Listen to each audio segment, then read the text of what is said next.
Siya nantugan ng aad, for part 1 of the story. Aban, ako si Aris. 14 na taon na ang nakalipas mula nang iwan ako ng aking mga magulang sa isang bahay ampunan sa Maynila. Dito na ako lumaki, kasama ang mga batang tulad ko na walang pamilya. Sa bawat sulok ng orphanage, dama mo ang lungkot na bumabalot sa bawat dingding nito. Ang mga halakhak ay isang pagtatangkang itago ang mga hikbi sa gabi. Isang araw, habang naglalaro kami ng mga kapwa-ulila sa bakuran, dumating si Jomar. Siya ay hindi karaniwan, mga mata niyang tila may itinatagong kwento, mga ngiting pilit na ginagawa upang takpan ang sakit. Naging kasama ko siya sa kwarto, at sa unay hindi kami nag-usap ng husto. Parehas kaming tahimik, tila mga aninong walang boses. Hanggang sa isang gabi, habang kami ay nakahiga sa aming mga kama, narinig ko siyang umiiyak. Hindi ko alam kung ano ang dapat kong gawin, kaya't tinanong ko siya, "Joemar, ayos ka lang ba?" Napatigil siya at tila nagulat sa aking pagtatanong. "Oo, ayos lang," sagot niya. Ngunit alam kong hindi iyon ang totoo. Simula noon, unti-unti kaming naging magkaibigan. Sinimulan niyang ibahagi sa akin ang mga kwento ng kanyang nakaraan. Kung paano siya iniwan ng kanyang mga magulang. At kung paano siya lumaki sa lansangan bago siya dinala sa orphanage. Sa bawat kwento niya, naramdaman ko ang bigat ng kanyang dinadala. At sa bawat salita ko, sinubukan kong iparamdam sa kanya na hindi siya nag-iisa. Sa paglipas ng panahon, napansin ko ang pagbabago sa aming samahan. Minsan, naguguluhan ako sa aking nararamdaman. Hindi ko alam kung ito ba'y pagkaibigan o may mas malalim pa. Ngunit, hindi ko ito pinansin. Ang mahalaga, narito ako para sa kanya at narito siya para sa akin. Isang gabi, habang kami nagkukwentuhan sa ilalim ng mga bituin sa bakuran, biglang may narinig kaming kaluskos mula sa likod ng puno. Pareho kaming napatigil at nagkatinginan. "Ano yun?" tanong ni Joemar. "Hindi ko alam," sagot ko, sabay lakas ng tibok ng puso ko. Dahan-dahan kaming lumapit sa puno upang tingnan kung ano ang naroon. Sa ilalim ng liwanag ng buwan, nakita namin ang isang bata. Hindi namin siya kilala. Mukhang natatakot siya at tila hindi niya alam kung nasaan siya. "Uy, anong ginagawa mo dito?" tanong ko. Hindi siya sumagot. Bagkus, tumakbo siya papalayo. Nagkatinginan kami ni Joey Mar, parehong nagtataka sa kakaibang pangyayari. "Sundin natin," sabi ni Joey Mar, at sabay kaming tumakbo sa direksyon ng bata. Ngunit sa aming paghabol, bigla kaming nakaramdam ng kakaiba. Parang may hindi tamang nangyayari. Nang marating namin ang likod ng isang lumang gusali sa loob ng compound, bigla kaming natigilan. Wala ang bata. Ngunit ang nakita namin ay mas lalong nagpatibok ng aming mga puso. May nakaukit sa pader na mga simbolo at mga salitang hindi namin maintindihan, parang mga lumang letra. At sa gitna nito ay isang salamin na tila ba isang pinto. Sinubukan kong hawakan ang salamin at sa aking pagkagulat, may malamig na hangin na bumalot sa aking kamay. Napaatras ako. "Juvimar, ano ito?" tanong ko. Nanginginig ang boses ko sa takot at gulat. Tila may misteryo sa likod ng salamin na iyon, isang bagay na hindi namin maipaliwanag. At sa aming pag-usisa, nagsimula ang kwento ng aming paglalakbay. Isang paglalakbay na magbabago sa aming buhay magpakailanman. Simula nang kami ni Joymar ay nagkasama sa iisang kwarto sa orphanage, hindi ko maiwasang makaramdam ng kakaibang koneksyon sa kanya.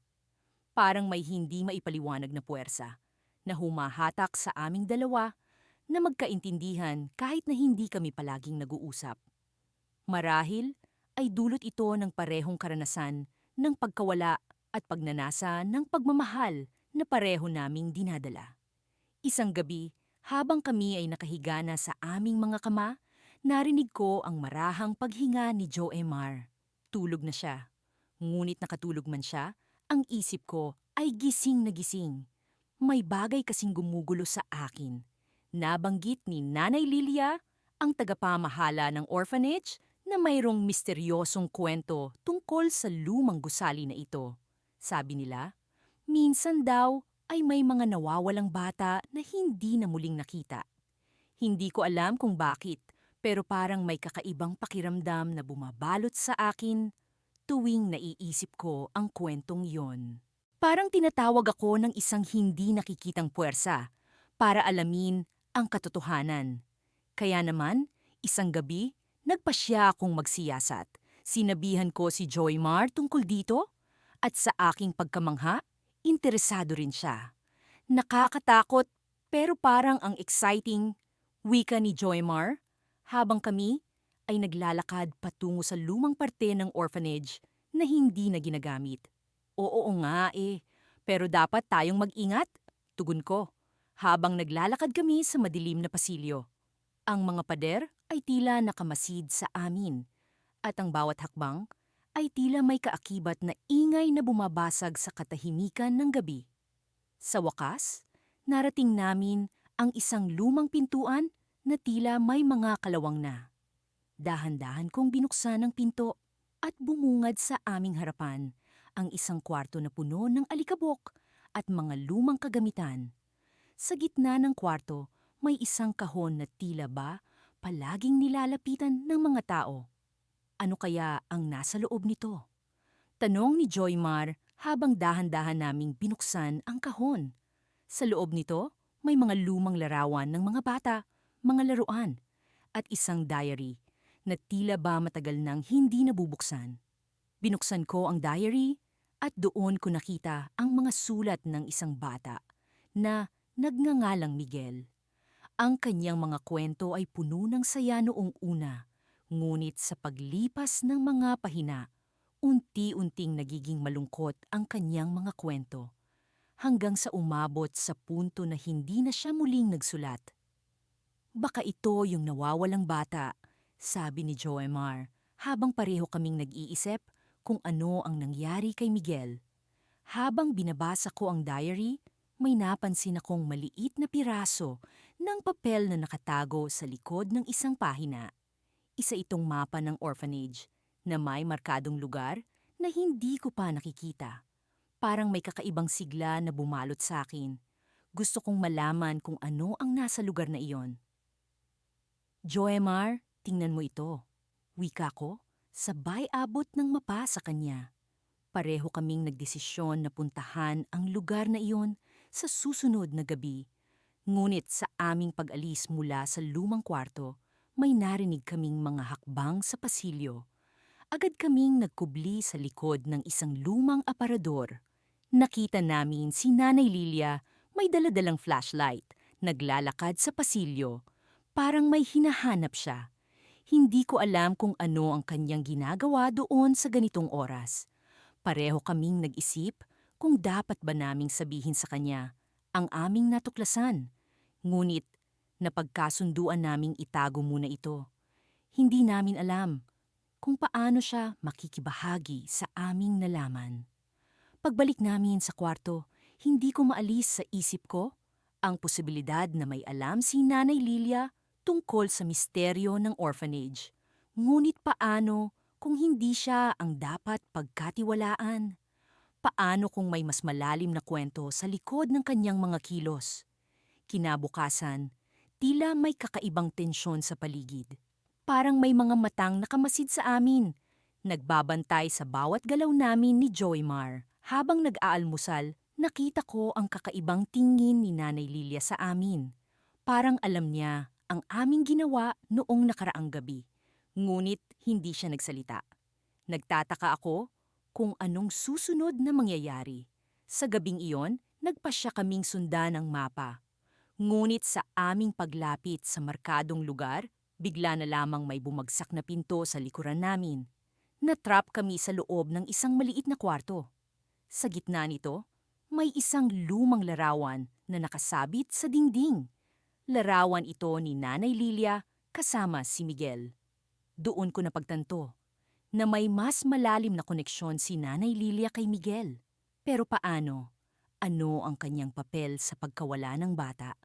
At paano namin siya makakaharap sa lahat ng ito? Hindi ko alam kung ano ang susunod na mangyayari, pero alam kong may malaking misteryo kaming dapat tuklasin.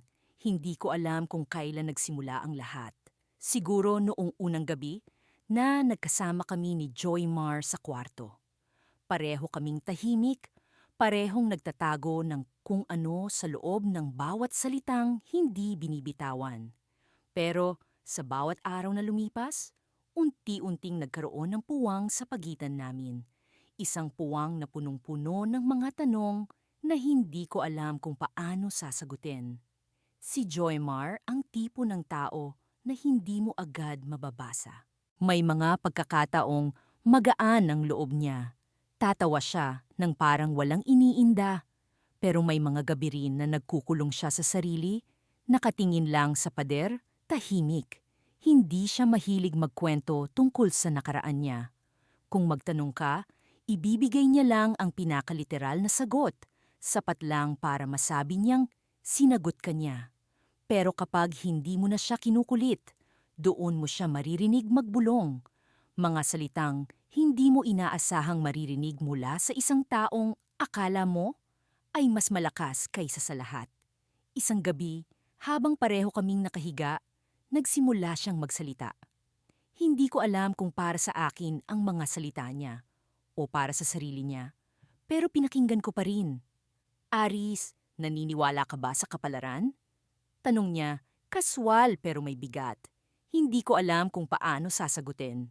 Hindi ko alam kung naniniwala nga ba ako sa kapalaran o kung sinusubukan ko lang kayanin ang bawat araw na dumadaan. Ewan ko, sagot ko. Bakit mo naman naitanong? Wala lang, sabi niya. Pero alam kong hindi iyon totoo. May gusto siyang sabihin. Pero pinipigilan niya. Tumahimik kami ulit. Pero sa katahimikan na iyon, naramdaman ko ang bigat ng presensya niya. Parang may bagay siyang gustong ipaalam. Pero takot siyang masaktan kami pareho. Minsan, iniisip ko kung ganoon din ba ako. Kung may mga bagay sa akin na hindi ko kayang ipakita. Kahit pa sigurado akong maiintindihan niya. Kinabukasan, nagkaroon kami ng aktibidad sa orphanage. Pinapunta kami sa hardin para magtanim ng mga halaman. Ang sabi ng staff, ang bawat halaman na itatanim ninyo ay simbolo ng pag-asa. Kahit gaano kahirap ang buhay, may pag-asang magmumula sa lupa. Hindi ko alam kung naniniwala talaga sila doon, pero pinilit naming sundin. Si Joymar, tahimik lang habang nagbubungkal ng lupa. Ako naman, hindi ko mapigilang mapansin ang paraan ng paghawak niya sa pala. Matibay, parang sanay na sanay siya. Hindi ko alam kung bakit, pero may kung anong kakaiba sa kilos niya. Parang may kasaysayan ang bawat galaw. Pagkatapos ng aktibidad, nagpaiwan si Jomar sa hardin. Sinundan ko siya, hindi dahil gusto ko siyang usisero, kundi dahil alam kong may kailangan siyang sabihin. Hindi siya tumingin sa akin habang nakaupo kami sa ilalim ng puno. Ang mga mata niya nakatuon sa malayo, sa tanawin na hindi ko makita. Aris, sabi niya, nang hindi tumitingin. May mga bagay kang gusto mong malaman, pero hindi mo kayang itanong, di ba? Hindi ko alam kung paano siya sasagutin. Ang totoo, gusto kong itanong kung bakit siya ganoon. Bakit palagi siyang may bigat sa mata? Bakit may mga gabi na parang hindi siya makahinga? Pero natatakot ako, hindi dahil sa sagot na makukuha ko, kundi dahil sa posibilidad na wala akong magawa para sa kanya. Oo, sagot ko, kahit hindi ko alam kung tama ba ang sinabi ko. Ikaw ba? May gusto kang itanong? Tahimik siya, pero nakita ko ang bahagyang paggalaw ng balikat niya. Parang bumigat ang hangin sa paligid namin. Hindi tanong, sabi niya, mahina pero malinaw. May gusto akong sabihin sa'yo, pero kapag sinabi ko, hindi na tayo pareho. Napatingin ako sa kanya, hindi siya tumingin pabalik. Ang mga mata niya nanatili sa malayo. Joymar, anong ibig mong sabihin? Tanong ko, pero bago pa niya sagutin, Tumayo siya bigla at nagsimulang maglakad pabalik sa loob. Hindi ko siya sinundan. Hinayaan ko siyang umalis kahit pa gusto kong pigilan siya. Kinagabihan, nagising ako sa tunog ng pagbukas ng pintuan. Si Jomar, bumalik sa kwarto pagkatapos ng ilang oras na pagkawala. Hindi siya nagsalita, pero may dala siyang isang kahon. Nilapag niya iyon sa gitna ng kwarto at tumingin sa akin. Aris, sabi niya, mahina pero matatag. Buksan mo. Hindi ko alam kung bakit ako kinakabahan. Parang may kung anong bumabalot sa paligid namin. Isang bagay na hindi ko kayang pangalanan. Lumapit ako sa kahon at dahan-dahang binuksan niyon.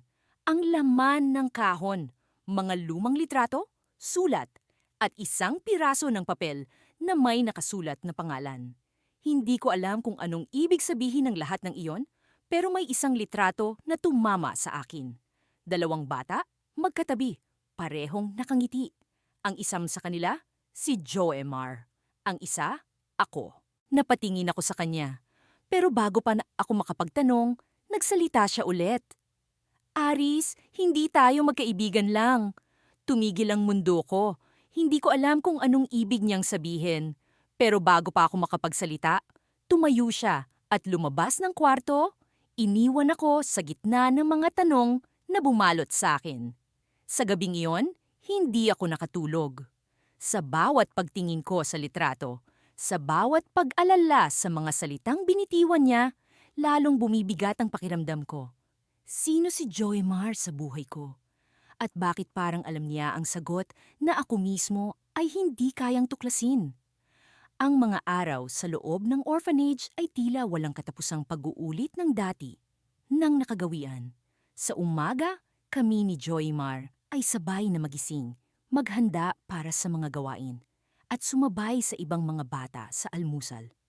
Kahit pa gaano kasimple ang buhay namin sa loob, palaging may kakaibang init ang bawat araw na kasama ko siya. Ang mga ngiti niya na palaging bumabalot sa akin ng ligaya. Pero sa kabila ng mga ngiti, may mga bagay na nagkukubli sa likod ng kanyang mga mata na hindi ko palubos na nauunawaan. Isang umaga, habang kami ay naglalakad papunta sa silid-aralan, biglang huminto si Jomar. Aris, sabi niya, may kailangan tayong pag-usapan. Ang tono ng boses niya ay seryoso, na tila may banta ng panganib sa hangin. Napatingin ako sa kanya, binabasa ang bawat ekspresyon sa mukha niyang tila may nais ipahayag na hindi niya kayang sabihin ng direkta. Oo, ano yon? Tanong ko, pilit na pinapanatiling kalmado ang aking sarili. Alam kong may mahalagang bagay siyang gustong sabihin. Tungkol ito sa papa ko, simula niya, at naramdaman kong kumirot ang dibdib ko. Minsan na niyang nabanggit ang tungkol sa kanyang ama. Ngunit palaging may pagkahiwatig na may mas malalim pa siyang kwento na hindi niya pa handang ibahagi. Alam mo bang, hindi ako dapat nandito sa orphanage na ito?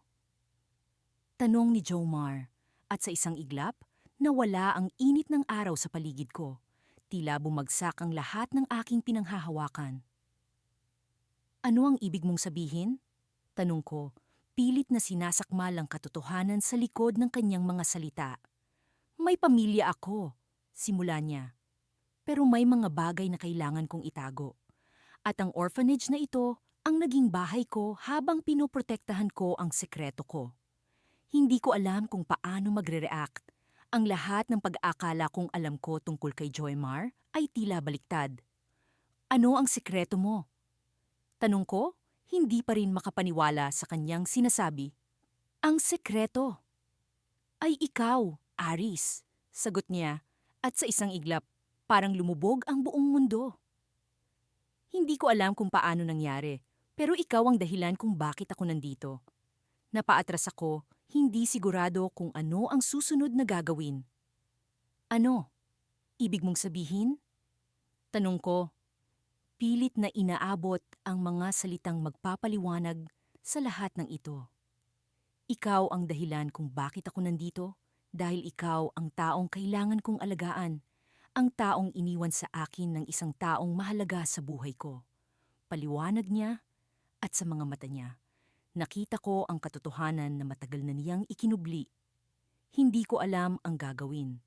Ang kanyang mga salita ay nagbigay ng bagong kahulugan sa lahat ng nangyari sa amin. Ang pagkakaibigan namin ay hindi na lamang simpleng ugnayan.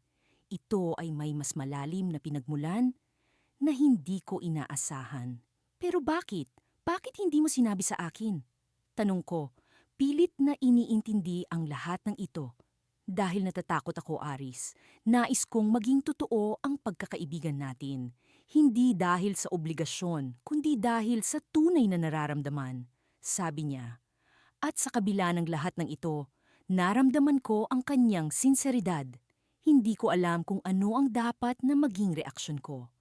Ang lahat ng ito ay tila isang bangungot na hindi ko kayang gisingin. Ngunit sa kabila ng lahat ng ito, alam kong may bahagi sa akin na nauunawaan ang kanyang mga motibo.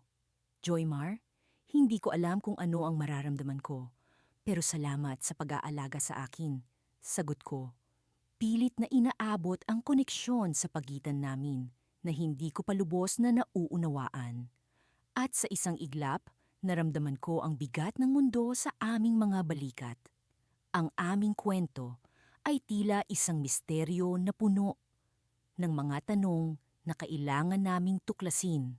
Pero sa kabila ng lahat ng ito, naramdaman ko ang isang matinding damdamin sa aking puso.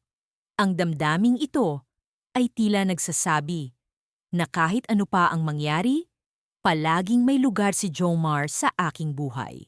Sa huli, habang kami ay magkasamang naglalakad pabalik sa orphanage, hindi ko maiwasang magtanong. Ano pa ang mga sekreto na nagkukubli sa likod ng mga dingding ng orphanage na ito?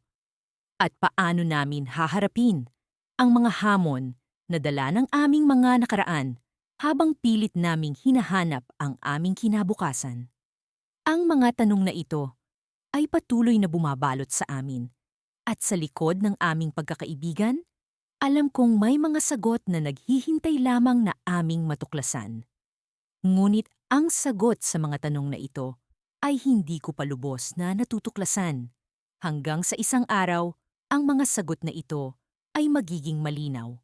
At ang aming kwento ay magiging bahagi na ng mas malaking kwento ng aming buhay. Sa mga araw na lumipas, unti-unti naming natutunan ni Jomar na hindi lamang ang pangarap na makalabas ng orphanage ang dapat naming pagtuunan ng pansin. Minsan ay tila nababalot ng malamlam na liwanag ang paligid. Ngunit sa kabila nito, nagagawa pa rin naming maghanap ng mga munting kasiyahan. Ang mga ngiti ni Jomar ay naging parang ilaw na patuloy na gumagabay sa akin sa dilim. Isang umaga, habang naglalakad kami sa maliit na hardin ng orphanage, napansin ko ang kakaibang kinang sa mga mata ni Yoimar. Aris, sabi niya, bahagyang kinakabahan. May sasabihin ako sa iyo. Tumigil ako sa paglalakad at tumingin sa kanya. Inaasahan ang isang masayang balita. Ano yon, Joymar? Alam mo ba yung tungkol sa malaking puno sa likod ng gusali? Tanong niya, tila may lihim na alam na hindi ko pa natutuklasan. Oo, yung puno na sinasabi nilang may mga kwento ng nakaraan. Sagot ko, naaalala ang mga sabi-sabi ng ibang bata na madalas kong marinig. Nakakita ako ng sulat sa ilalim ng ugat ng puno kahapon. May pangalan ka roon, Aris? Patuloy ni Jomar habang hinuhugot mula sa bulsa ang isang piraso ng papel. Nang makita ko ang aking pangalan sa sulat, nagulat ako. Paanong may sulat na naka-address sa akin sa isang lugar na tila walang ibang nagmamalasakit sa amin? Binalot ng misteryo ang aking isipan, ngunit hindi ko pa rin maiwasang makaramdam ng pag-asa.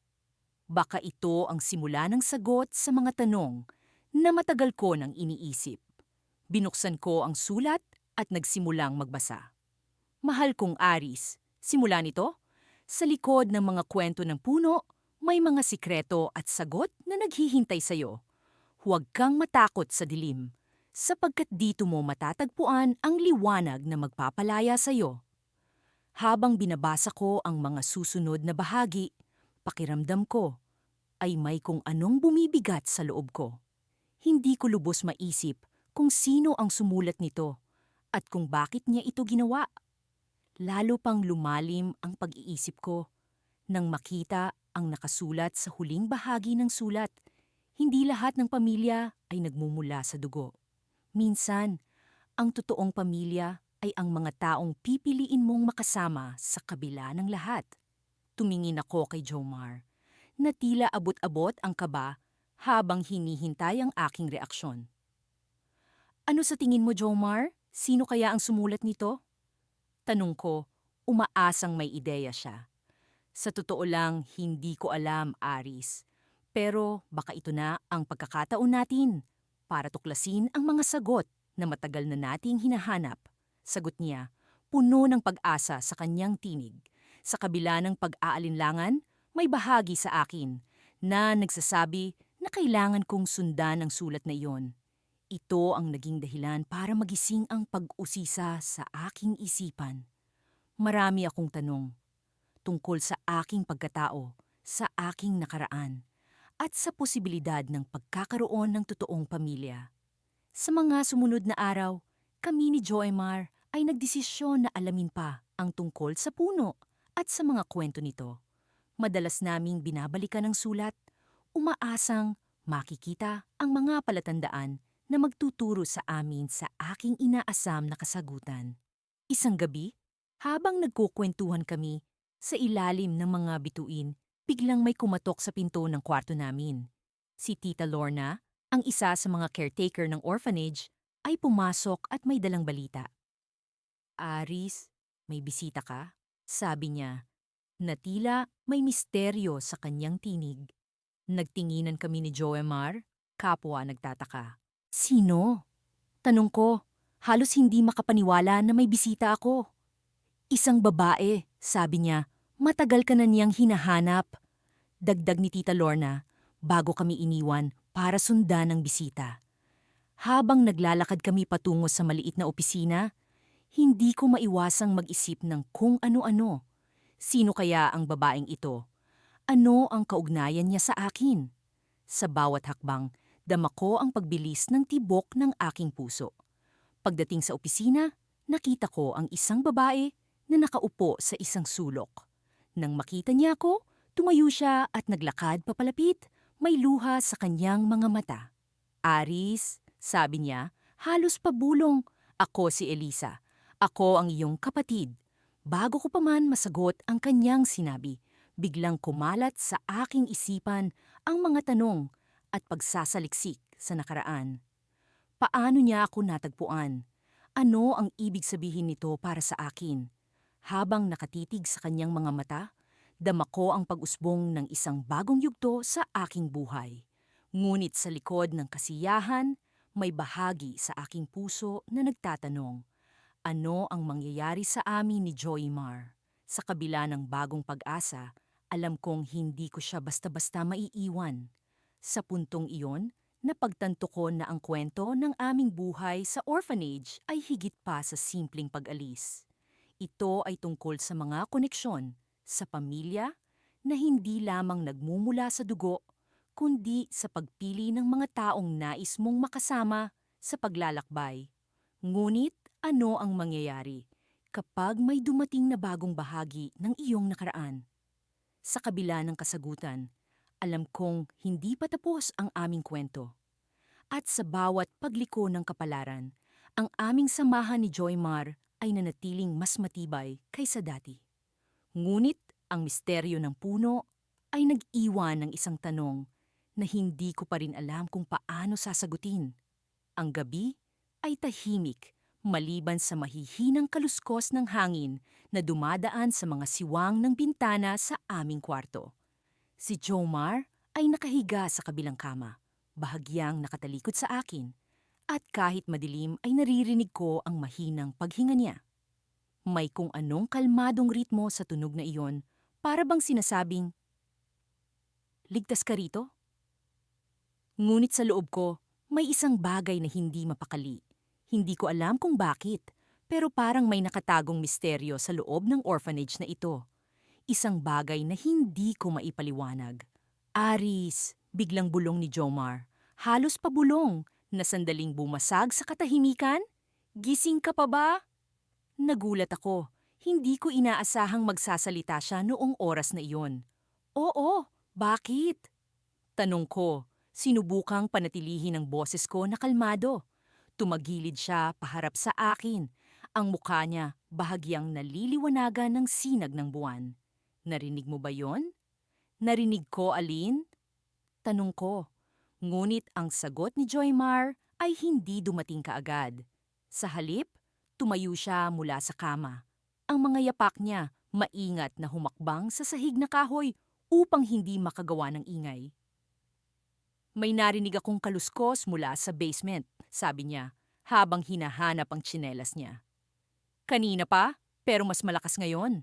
Parang may gumagalaw. Napakunot ang noo ko. Ang basement. Kung mayroon mang bahagi ng orphanage na hindi ko gustong puntahan, iyon ang basement. Mula pa noong dumating ako rito, lagi kong naririnig ang kasabihan ng ibang bata. Huwag kang pupunta sa basement ng mag-isa. May multo doon. Bagamat hindi ko sineryoso ang sinasabi nila, may kung anong bigat sa salita nila na laging nagiiwan ng tanong sa isipan ko. Sigurado ka ba? Tanong ko, pilit na iniwas ang takot sa tono ng boses ko. Tumango si Jomar. Halika, puntahan natin. Hindi ko alam kung ano ang nagtulak sa akin na sumama sa kanya. Pero bago ko pa man na malayang tumayo ako, nasa likuran na niya ako habang palihim kaming naglakad sa madilim na pasilyo. Napansin kong mahigpit ang hawak niya sa flashlight niya, na para bang ito ang magiging pananggalang namin laban sa kung anumang misteryo ang naghihintay. Pagdating namin sa hagdanan patungo sa basement, tumigil si Jomar at tumingin sa akin. Sigurado ka bang kaya mo? Kung hindi mo kaya, pwede kang bumalik sa kwarto. Mabilis akong umiling. Kahit kinakabahan, hindi ko gustong magmukhang duwag sa harap niya. Hindi, kaya ko. Bumaba kami ng dahan-dahan. Bawat hakbang ay nagdadala ng tunog ng lumang kahoy na tila nagpoprotesta sa bigat namin. Ang hangin sa basement ay mas malamig kaysa sa itaas at may kakaibang amoy na parang kahalumigmigan at lumang kahoy na nabubulok. Nang makarating kami sa ilalim, itinapat ni Jomar ang flashlight sa paligid. Ang basement ay puno ng mga lumang kahon, sirang kasangkapan at mga laruang tila iniwan na ng panahon. Ngunit wala sa mga iyon ang gumagalaw. Wala naman bulong ko, pilit na tinatago ang kaba. Hindi sumagot si Joymar. Sa halip, itinapat niya ang flashlight sa isang dingding na puno ng lumang kurtina. Tumabi ako sa kanya at doon ko napansin ang kakaibang marka sa sahig. Parang mga gasgas na tila may hinila papunta sa likod ng kurtina. Hinawi ni Joymar ang kurtina gamit ang isang kamay at tumambad sa amin ng isang pintuan. Maliit ito, halos kasing laki lamang ng pinto ng aparador at may kalawang na ang hawakan. Hindi ko alam kung bakit, pero parang sumikip ang dibdib ko nang makita ko ang pinto. Parang may kung anong puwersang nagsasabing, huwag itong buksan. Aris! Bulong ni Jomar, ang boses niya bahagyang nanginginig. Ano sa tingin mo ang nasa loob? Umiling ako. Hindi ko alam, pero parang hindi tama to. Napatingin siya sa akin, ang mga mata niya tila humihingi ng permiso. Bubuksan ko. Baka may multo nga. Sabi ko, kalahating biro, kalahating seryoso. Ngumiti siya ng bahagya, ngunit hindi maitatago ang kaba sa mukha niya. Kung may multo, idi sabay tayong tumakbo. Napahinga ako ng malalim, ngunit bago pa man ako makapagsalita, hinawakan na ni Joymar ang hawakan ng pinto. Sa una, hindi ito gumalaw. Tila sinasadyang pigilan kami. Ngunit nang gumamit siya ng lakas, unti-unting umikot ang hawakan at bumukas ang pinto sa isang malamlam na tunog. Ang loob ng pinto ay madilim, mas madilim kaysa sa basement. Walang kuryente, walang liwanag. Itinapat ni Joe MR ang flashlight, ngunit ang sinag nito ay tila hindi sapat para maipakita ang kabuuan ng espasyo sa loob. Ang nakita lang namin ay ang simula ng isang makitid na daanan na tila patuloy na bumababa sa ilalim ng lupa. Huwag na nating ituloy, sabi ko. Pilit na pinipigilan ng takot sa boses ko.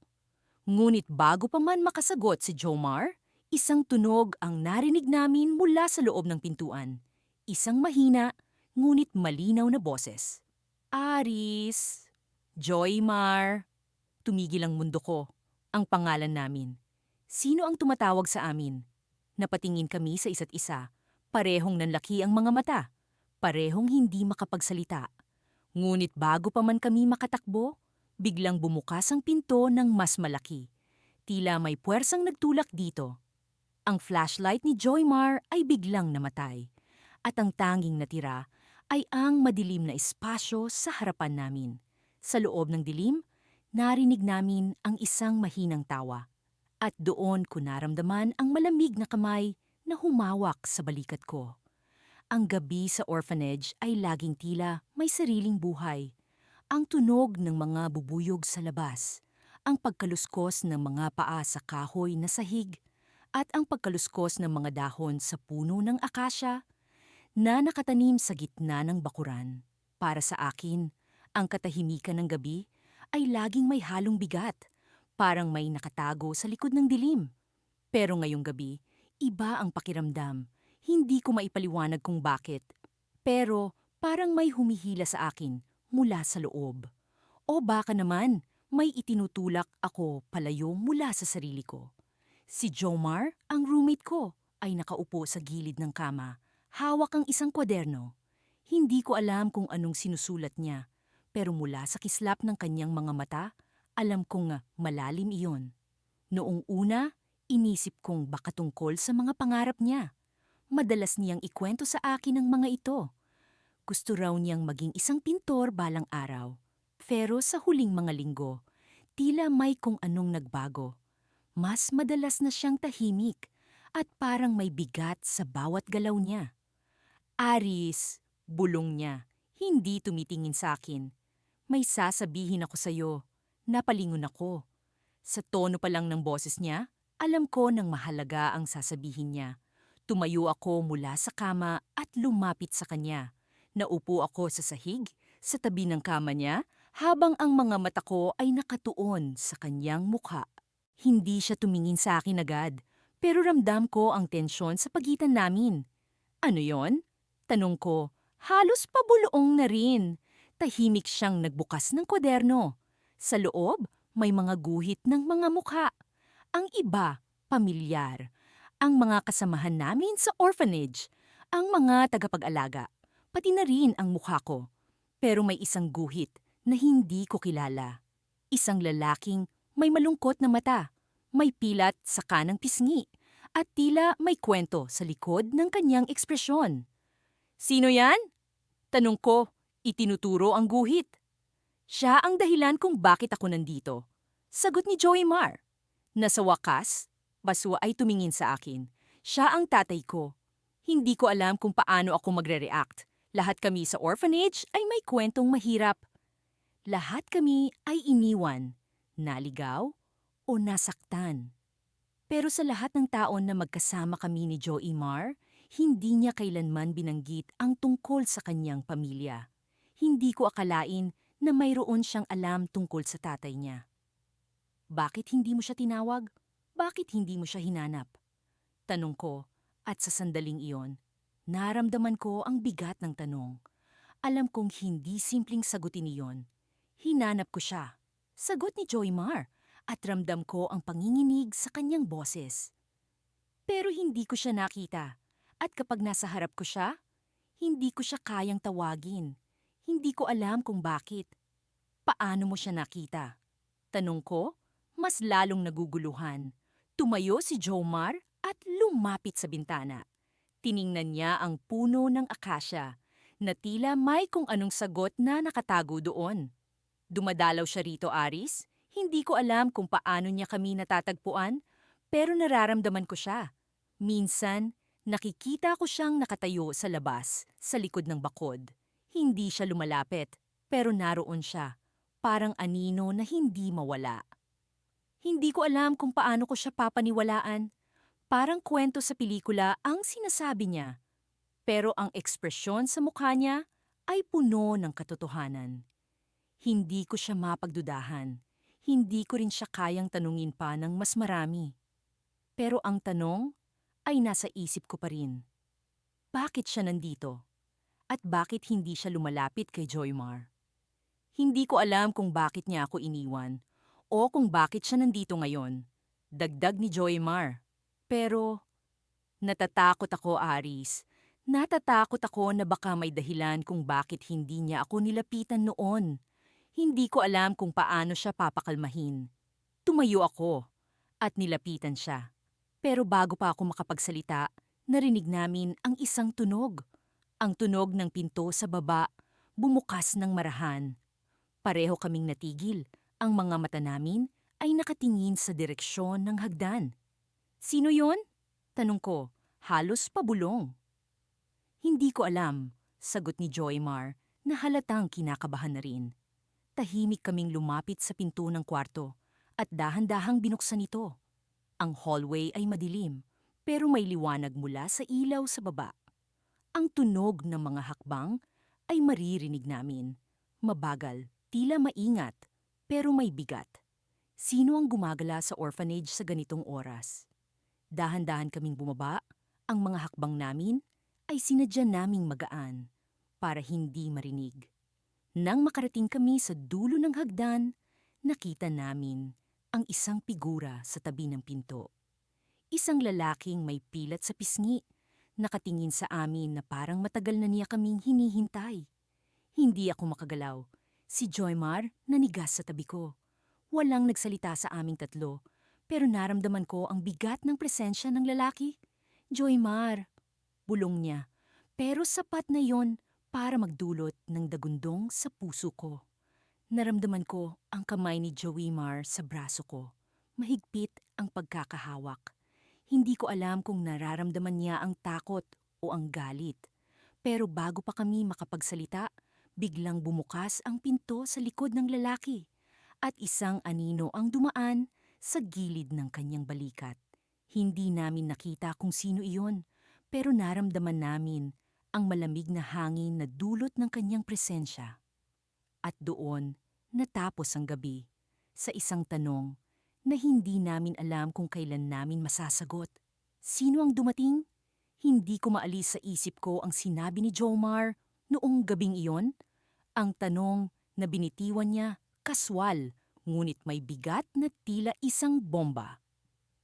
Aris, naiisip mo ba kung ano ang mangyayari kung hindi tayo magkahiwalay? Walang konteksto, walang babala. Parang huminto ang mundo ko saglit. Anong ibig niyang sabihin? Pero hindi ko siya tinanong.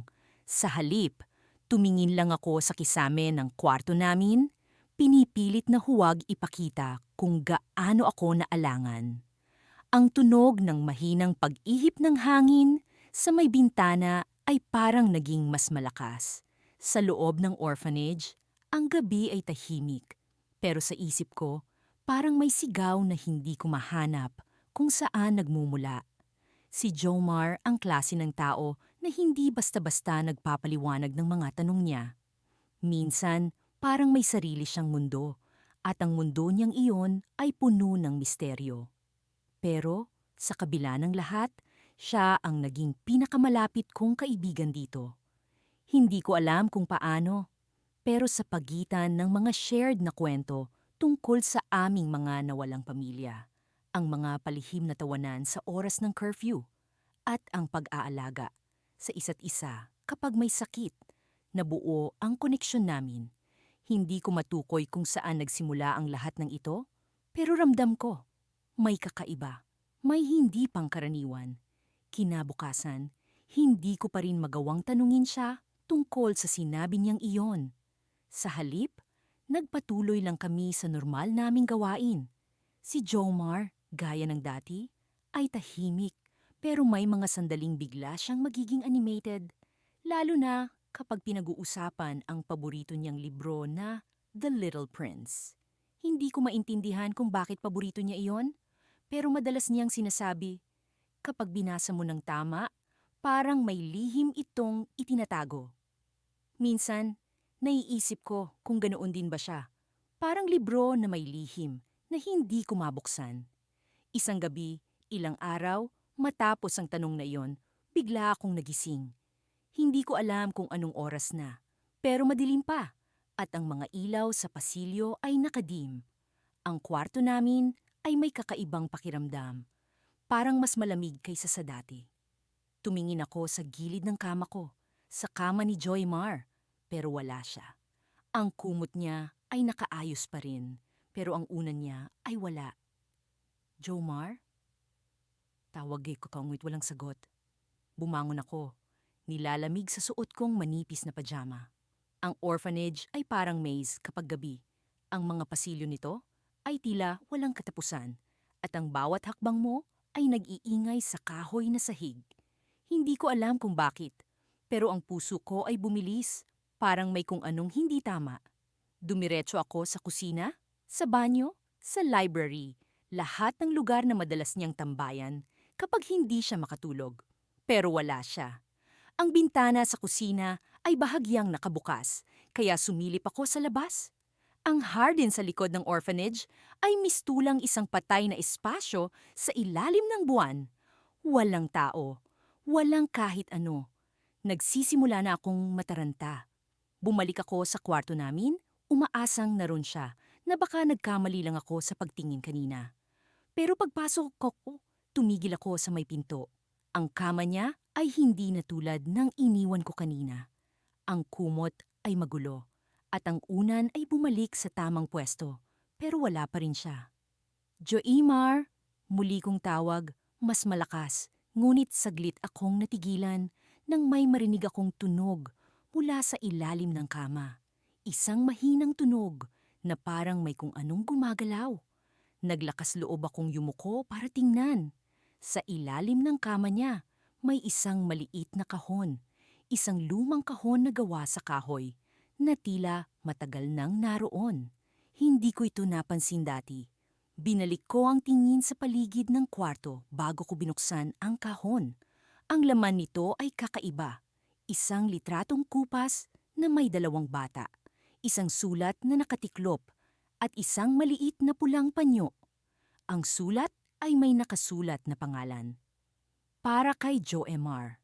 Hindi ko alam kung dapat ko bang buksan, pero alam kong hindi ko siya matutulungan kung hindi ko ito gagawin. Binuksan ko ang sulat, nilalamig ang mga daliri ko sa kaba. Ang unang linya ay nagpatigil sa akin. Joemar, kung binabasa mo ito, hindi na ako ligtas. Pero kailangan mong malaman ang totoo tungkol sa akin. Anong ibig sabihin nito? Sino ang sumulat? Nagpatuloy ako sa pagbabasa. Ang bawat linya ay tila mas lumalalim sa misteryo. Hindi mo ako kilala ng buo, pero mahalaga ka sa akin. Hindi ko alam kung paano kita iiwan, pero darating ang araw na mararamdaman mo kung bakit ako nawala. Hindi ito ang mundo na para sa atin. Ang mga huling linya ay naputol. Parang hindi natapos ang sulat, parang may bahagi na sinadyang alisin. Bigla, narinig ko ang tunog ng mga yabag mula sa pasilyo. Dahan-dahang papalapit sa kwarto namin. Bumilis ang tibok ng puso ko at agad kong isinara ang kahon. Tumayo ako, tinatakpan ng kaba ko, habang ang pinto ay dahan-dahang bumukas. Si Joimar. Pero ang mukha niya ay ibang-iba. Parang wala siya sa sarili. Parang may kung anong nangyari sa kanya. Aris, sabi niya. Malamig ang boses. Anong ginagawa mo? Hindi ko alam kung anong isasagot. Pero ang tanong ko sa sarili ko ay mas malaki. Sino si Joemar? At anong lihim ang itinatago niya? Sa loob ng mga dingding ng lumang orphanage, natutunan ko ang halaga ng katahimikan. Sa isang lugar kung saan ang ingay ng mga batang naghahabulan at ang tunog ng mga lumang sahig na kahoy ay palaging naririnig. Ang katahimikan ay isang bihirang biyaya. Sa mga gabing iyon na ang buwan ay nagsusumiksik sa makitid na bintana ng aming kwarto, ako at si Joemar ay tahimik na nag-uusap, tila sinisikap na huwag guluhin ang mundo sa labas ng aming munting kanlungan. Isang gabi, matapos ang isang araw na puno ng gawain sa loob ng orphanage, napilitan akong harapin ang mga damdaming matagal ko nang ipinagpapaliban. Nakasalampak ako sa higaan, nakatingin sa kisame, habang si Joymar ay abala sa pagbabasa ng isang lumang comic book na nakuha niya mula sa library. Ang ilaw ng buwan ay tila naglalambing sa kanyang mukha. Binibigyan ito ng kakaibang liwanag na palagi kong hinahangad na makita. Joymar, bulong ko, bumasag sa katahimikan ng gabi. Hindi siya agad tumugon, ngunit naramdaman ko ang kanyang paggalaw. Iniangat niya ang kanyang mga mata mula sa comic book at tumingin sa akin. Tinitiis ang alingawngaw ng aking bulong sa gitna ng katahimikan. Oo, Aris, tanong niya, puno ng pag-usisa. Nag-alinlangan ako, ngunit naramdaman ko ang pangangailangan na sabihin ito. May iniisip ka ba tungkol sa hinaharap? Minsan, ang mga simpleng tanong ay naglalaman ng pinakamabigat na mga pagsubok sa puso. Saglit siyang nag-isip. Nilapag ang comic book sa gilid ng kama. Minsan iniisip ko kung ano ang mangyayari sa atin, sa akin, sa iyo, sa lahat ng nandito. Parang isang malaking palaisipan na hindi ko pa kayang buuin. Ang kanyang sagot ay tila isang bahagi ng akin, isang salamin sa aking sariling mga takot. Sa orphanage, ang hinaharap ay isang bagay na hindi namin tiyak, isang bagay na palaging nasa likod ng aming isipan, ngunit hindi namin lubos na maabot. Kami ay mga batang hindi pa nabibigyan ng pagkakataon na umangkin ng sariling landas. Alam mo, minsan iniisip ko kung paano kung hindi tayo magkasama. Sabi ko, ang mga salitang tila lumalabas ng mas mabilis kaysa sa aking iniisip. Parang hindi ko kayang isipin ang buhay na wala ka. Nagkaroon ng katahimikan, ang uri ng katahimikan na puno ng kahulugan, ng mga hindi nasasambit na damdamin. Si Jomar ay tumingin sa akin, at sa kanyang mga mata ay may isang bagay na hindi ko maipaliwanag, isang halo ng pag-unawa at takot. Alam mo, Aris, sabi niya, bumubulong. Palagi kitang nakikita bilang bahagi ng kinabukasan ko. Kahit anong mangyari, parte ka nito. Ang mga salitang iyon ay pumukaw sa isang bagay sa loob ko, isang damdaming matagal nang natutulog. Hindi ko alam kung paano ko ito haharapin, ngunit isa itong pag-asa na hindi ko inaasahang darating. Sa gitna ng aming pag-uusap, may biglang kumatok sa pintuan. Mabilis kaming napatingin sa isa't isa. Ang aming mga mata ay puno ng tanong. Sino ang pupunta sa aming kwarto sa ganitong oras ng gabi? Aris, Joemar, may kailangan kayong malaman. Sabi ng boses mula sa labas. Kilala namin ang boses na iyon. Si Aling Marta, isa sa mga tagapangalaga sa orphanage. Palaging may halong pagkabahala ang kanyang boses, ngunit sa pagkakataong ito, tila mas mabigat. Binuksan ni Jomar ang pinto at nakita namin si Aling Marta na nakatayo sa labas. May hawak na sulat. May dumating na liham para sa inyo, sabi niya, at iniabot ang sobre. Ang kanyang mga mata ay puno ng misteryo na parang may alam siya na hindi namin alam. Nagtaka kami. Sino ang magpapadala sa amin ng sulat? Sa orphanage, bihira kaming makatanggap ng ganitong uri ng komunikasyon. Pinunit ni Jomar ang dulo ng sobre at unti-unting binuksan ang sulat. Ang kanyang mga mata ay unti-unting lumaki, puno ng pagkagulat. Aris, kailangan nating mag-usap, sabi niya. Ang kanyang boses ay puno ng pag-aalala. Ang mga salitang iyon ay tila bumagsak sa akin. puno ng kahulugan, na hindi ko pa lubos na nauunawaan. Ano ang nasa sulat na yon? Ano ang ibig sabihin ng lahat ng ito? Habang nakatingin ako kay Joymar, naramdaman ko ang takot at pag-asa na magkasabay na bumabalot sa aming kwarto. Sa isang iglap, ang hinaharap na aming pinapangarap ay tila nagbago, na parang may pagkakataon na maaari kaming umalis sa orphanage na ito, ngunit may kasamang panganib na hindi namin inaasahan. Ang gabi ay nagpatuloy, ngunit ang aming mundo ay tila tumigil. Sa sulat na yon, sa pagitan ng mga salitang nakasulat, ay isang lihim na magbabago ng aming buhay magpakailanman. Nasa ika-11 taon na ako sa orphanage nang mapansin kong nag-iba ang kilos ni Joymar. Hindi ko alam kung dahil ba sa mga nararamdamang pagbabago sa katawan namin o sa tila unti-unting paglalim ng koneksyon naming dalawa. Pero ang sigurado, may mga gabi na hindi ko maalis sa isip ang mga mata niya, puno ng mga tanong, ng mga bagay na hindi niya sinasabi.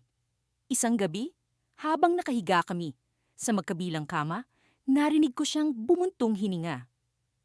Aris, tawag niya, mahina, ngunit malinaw. Bakit? Tanong ko, iniangat ang ulo ko mula sa unan. Sa tingin mo, may silbi ba tayo sa mundo? Napatingin ako sa kisame. Hindi ko alam kung paano sasagutin ang tanong niya.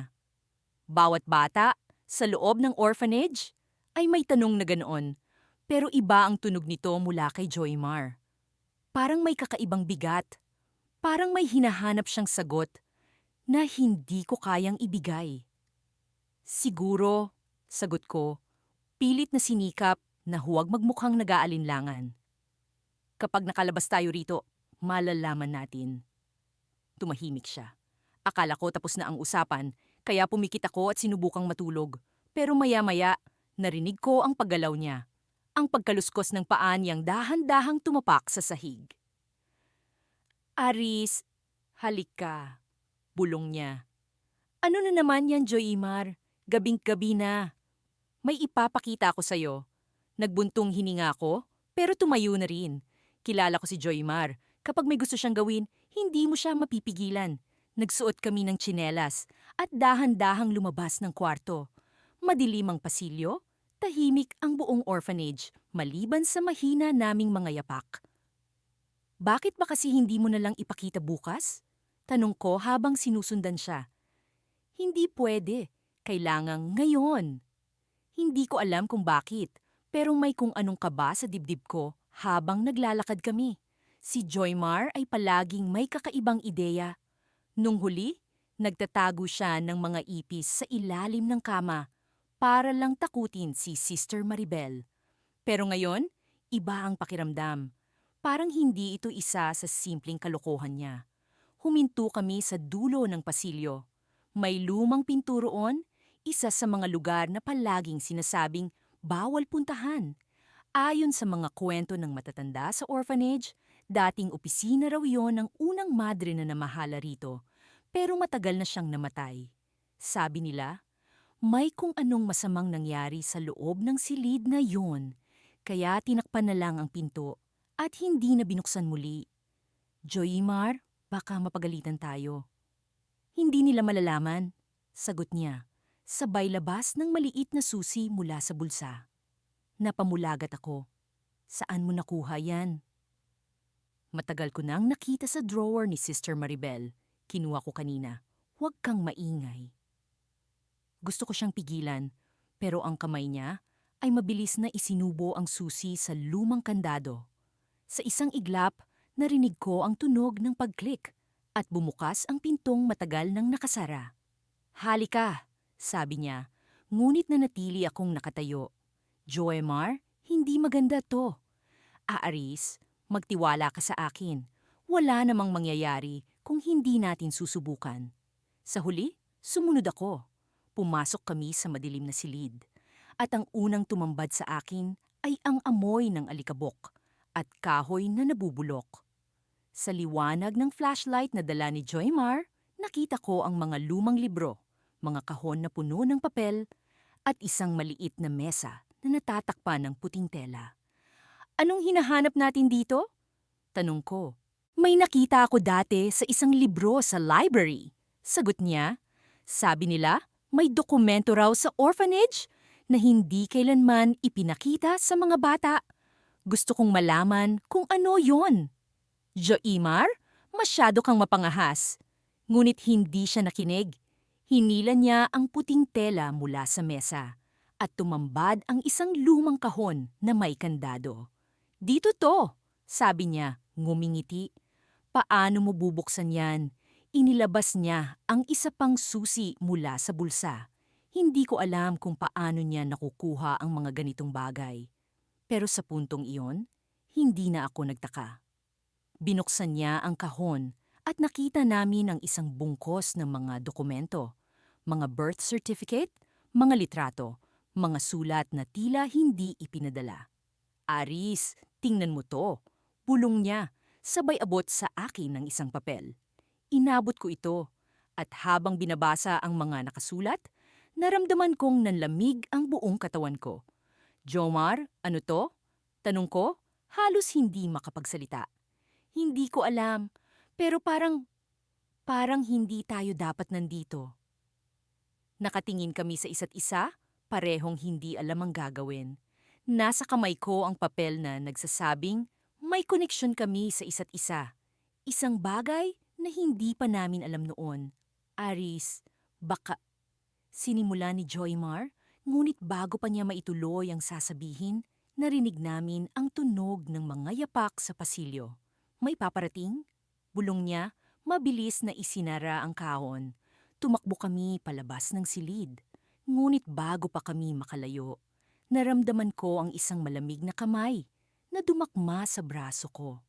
Napalingon ako at tumambad ang mukha ni Sister Maribel. Galit na galit. Ang mga mata niyang nagbabaga sa dilim. Anong ginagawa niyo rito? Tanong niya. Mahigpit ang pagkakahawak sa akin. Hindi ako makapagsalita. Sa likod niya, nakita ko si Jomar nakatingin sa akin, ang mukha niya puno ng takot.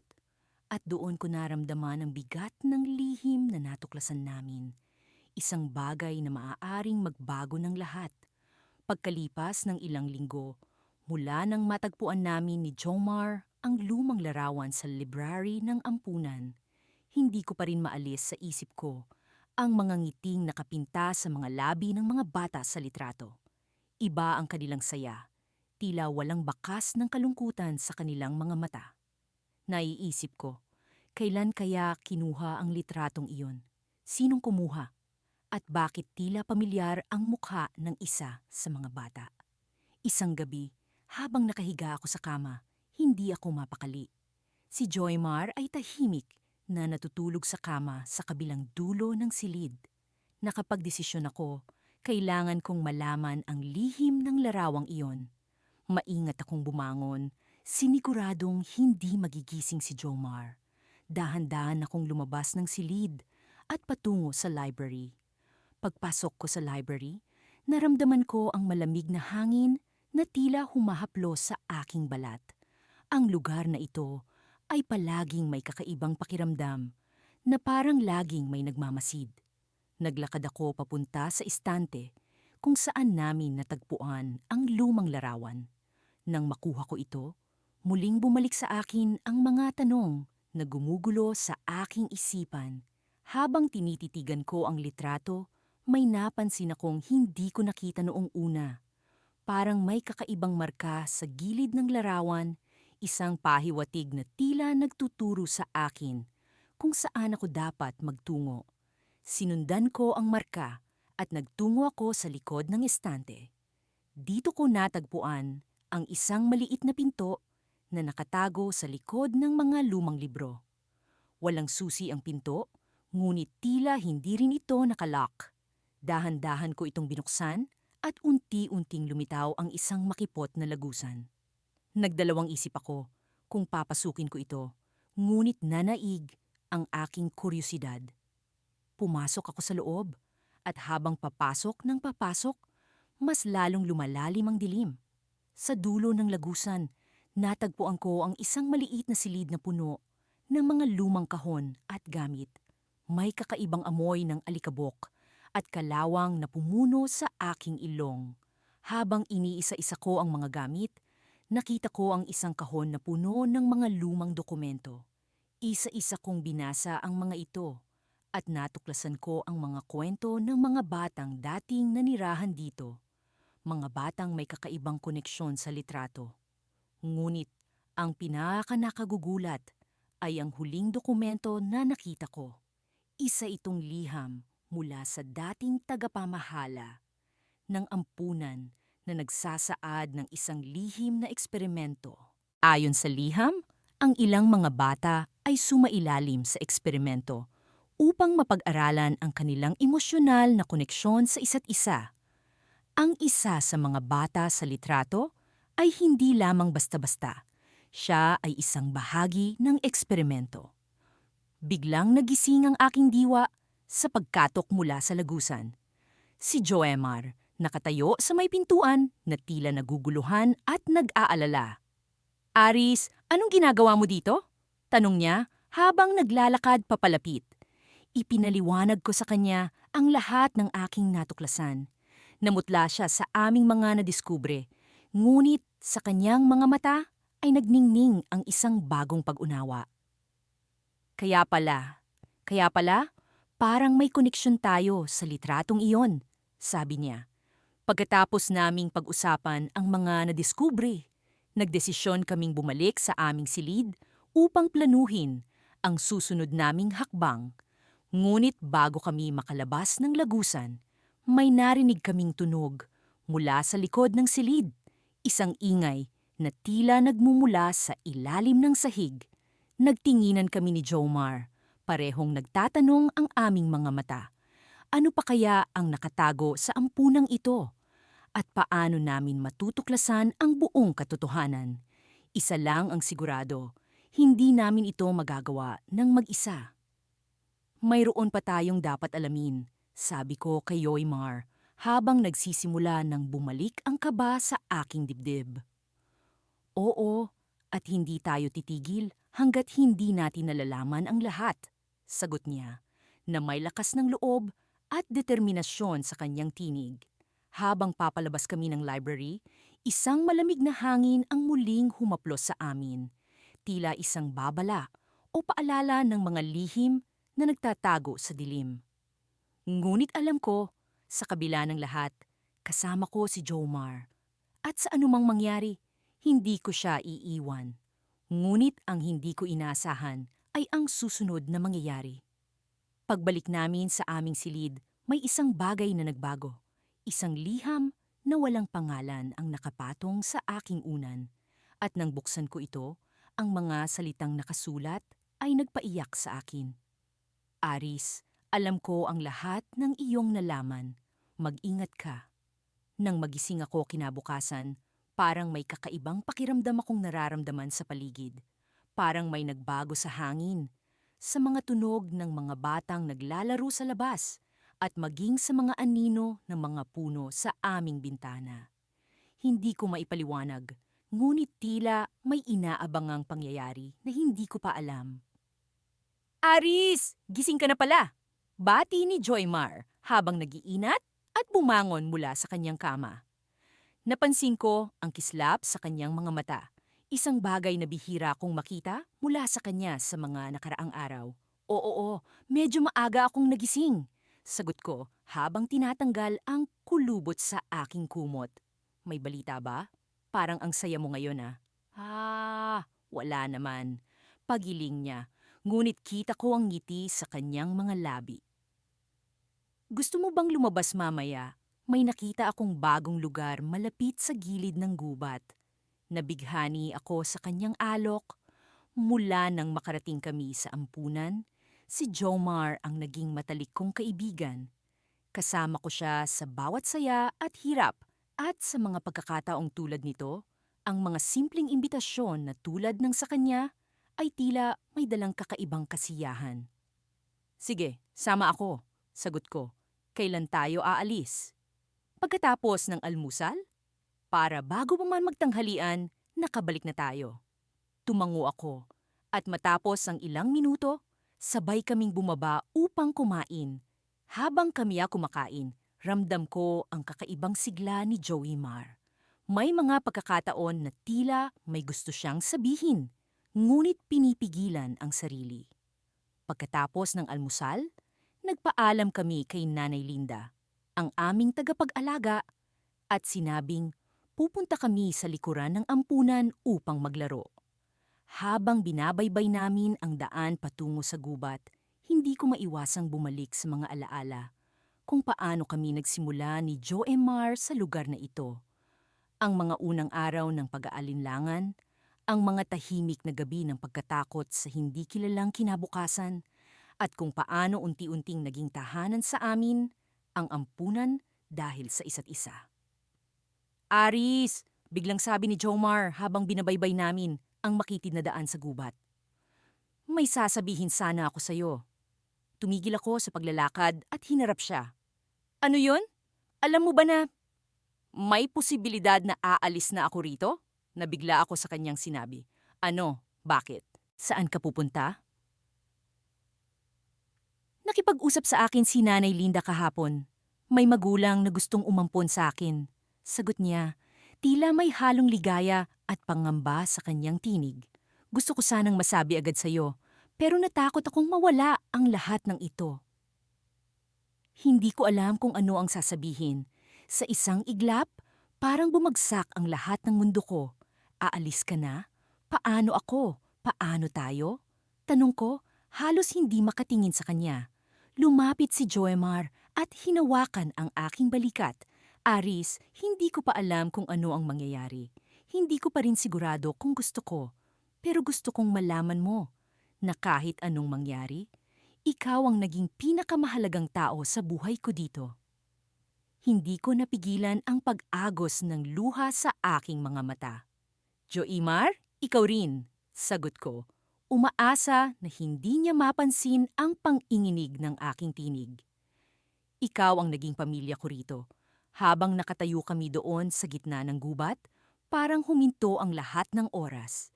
Sa likod ng aking isipan, nagpapasalamat ako sa mga alaala namin ni Joemar. Ang mga tawanan, ang mga lihim na pagkikita sa likod ng ampunan, ang mga pangarap na binuo namin tuwing gabi. Ngunit, sa kabila ng lahat ng iyon, alam kong may kailangang harapin. Isang bagong kabanata ang nagbubukas para kay Joemar, at hindi ko alam kung handa na akong pakawalan siya. Aris, hindi pa naman sigurado, di ba? Tanong niya, pilit na ngumiti. Baka hindi pa ito ang huli nating pagkikita? Ngumiti ako, kahit na ang aking puso ay puno ng ligalig. Oo nga, at kahit anong mangyari, palagi kang may puwang dito. Tinapik ko ang aking dibdib, na para bang sinasabi kong mananatili siya sa aking puso.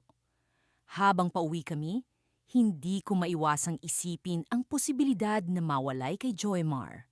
Ngunit sa kabila ng lahat ng ito, alam kong hindi ko siya pipigilan. Siya ay nararapat sa isang tahanang tunay na magpapasaya sa kanya. Kahit na ang ibig sabihin nito ay kailangan kong matutong mag-isa. Pagdating namin sa ampunan, isang liham ang naghihintay sa akin sa aming pintuan. Nang binuksan ko ito, nakasaad ang isang hindi inaasahang balita.